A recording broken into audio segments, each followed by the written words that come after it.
Leading up to producing and directing If I Were King, Frank Lloyd had made a string of box office successes.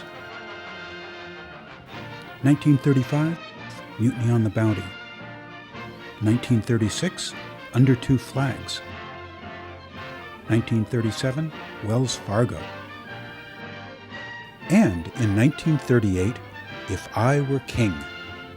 This Paramount costume extravaganza stars Ronald Colman in his heroic best as smooth-talking, swashbuckling, romantic poet François Villon. We'll meet again, sometime, somewhere. I promise. Now smile. I want to remember you that way. Witty script by Preston Sturgis, who admitted to truly admiring Frank Lloyd as a director. Elegant period costumes by Edith Head, delightful original music by Richard Hagman, and a strong support by cast and crew present a lively film which was nominated for 4 Academy Awards. With a large budget and filmed after dark because of the daytime noise of Paramount Studios, in only 2 months, Lloyd and Sturgis weave an entertaining historical adventure romantic comedy. Sturgis persuaded Lloyd to cast Basil Rathbone as the wily King Louis XI, who plays the role with a comically high voice, cackling laugh, and stooped, slithering shuffle. It must be someone important. The Burgundians wouldn't go to all this trouble to send a billet-doux to a serving wench. And it must be someone with power. Someone very close to me. Am I making you nervous, Oliver? No, sire. I know that your majesty trusts me. Yes, Oliver. I trust you across the room.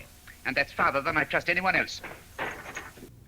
This would be the last time that Colman and Rathbone would act together and that Lloyd would work with them, all thoroughly relishing the experience.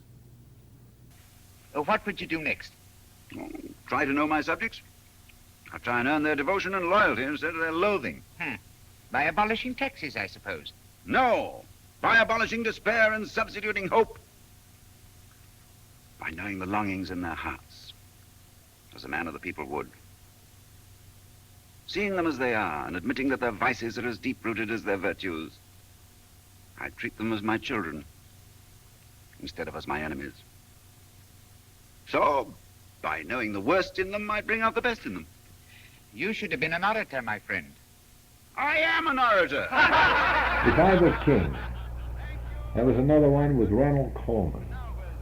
There, that man, Colman, I'd like to speak a little bit about him. He stood out above a lot of others. He was a man in his own right. I loved that man very much, and he always gave a great, great performance. Lloyd's attention to detail, precise look of the costumes and scenes set him up well. Look at the regal throne room chamber in the scenes at the Louvre Palace. It's a detailed copy of the original, made with the cooperation of the French government. Months of research went into the making of this historical film. 100,000 typewritten pages of research, construction of over 100,000 square feet of sets, rooms, and buildings, 25,000 historically accurate props, swords, armor, helmets, hats, bows and arrows, utensils, etc. 75 seamstresses created 2,100 period costumes, 300 pieces of medieval jewelry, 100 pieces of furniture, including a regal litter carriage.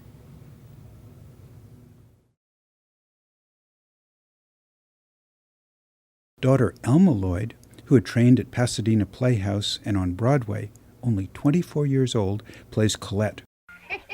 Why, hello, gentlemen. Get off my lap. Not till you buy me a drink, Bertie Kittens. Will you kindly remove yourself? No, pussy kid. Why don't you ignore her? The wine, gentlemen.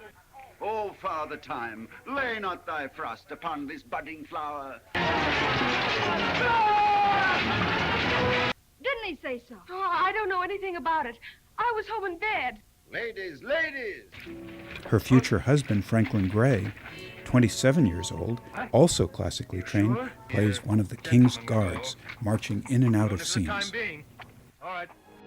Here are some 16mm color home movie scenes shot on the set of If I Were King by Alma, Jimmy, Lloyd. Even in the faded 1930s Kodachrome, one can see the colorful richness of the sets.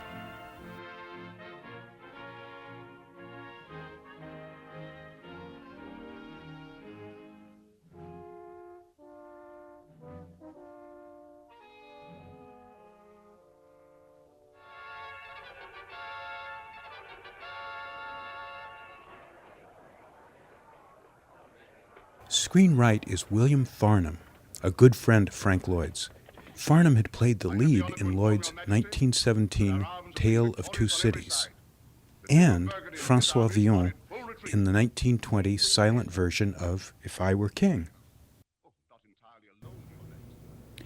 A September 29, 1938 New York Times review praised the black and white film.